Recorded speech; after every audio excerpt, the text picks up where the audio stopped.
Good day, everyone. I am Mary Gay Picogdan, and I will be discussing today about the locomotor skills for grade 1 first quarter.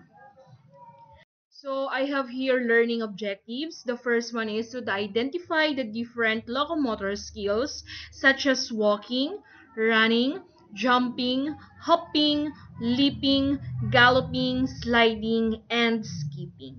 And the second one is to perform the locomotor skills correctly with coordination. And the last one is show enjoyment, cooperation, and discipline while participating in the activities. But before I will start my discussion, I have here two questions. And the first one is, how do you move from one place to another? Paano ka nga ba nakakapag-move, nakakagalaw, nakakapunta sa ibang lugar? Mostly, ano nga ba yung ginagamit mo? What movements do you do when you play outside? Kung ikaw ba ay naglalaro, especially sa ating mga bata, ano yung kadalasan na galaw nila or ginagawa nila kapag sila ay nakikipaglaro or naglalaro sa labas? So these are some questions that we can answer later on. So we will start our discussion. The first one, locomotor skills or the basic skills, locomotor skills is running.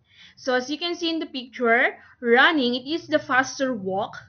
Both feet leave the ground for a moment. So moving from one place to in a steady, alternating pattern of steps. So yung paa natin is nag-alternate lang siyang nagmo-move forward. And it is the most basic locomotor skills and helps in building balance and coordination.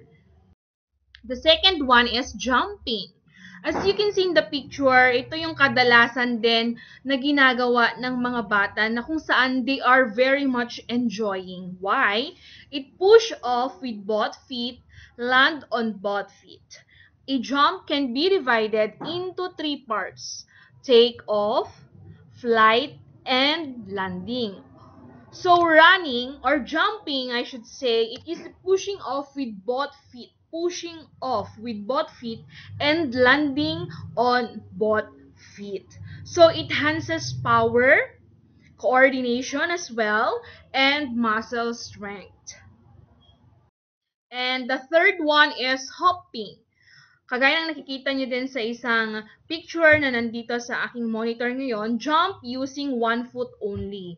Yung tatalon ka using one foot only. We're in jumping on one foot while maintaining balance. So, kailangan mo dito ng balance. And it improves leg strength, balance, and rhythm. Especially sa mga kids, sa mga early, malakas pa rin ang mga tuhod nila. So, nagagawa nila ito at the same time. Nakakapag-hopping sila, nakakapag-jump, as well as running and walking. Next is leaping. As you can see in the picture, leaping, medyo mataas na yan ha, na talon. Take off one foot and land on the other or longer stride. So, taking off from one foot and landing on the opposite foot, usually over a distance or obstacle. So, it builds leg strength, control, and the ability to cover space. Leaping. So, meron, if I'm not mistaken, merong sports dito na ganito, yung high jump, if I'm not mistaken, leaping. And next is galloping. So galloping, it step forward with one foot, then bring the other foot to meet it. As you can see in the picture, yung paa nila, so it forward movement with one foot leading and the other following. So it develops balance. Of course, kailangan dito ng balance or balance, the rhythm and the directional movement.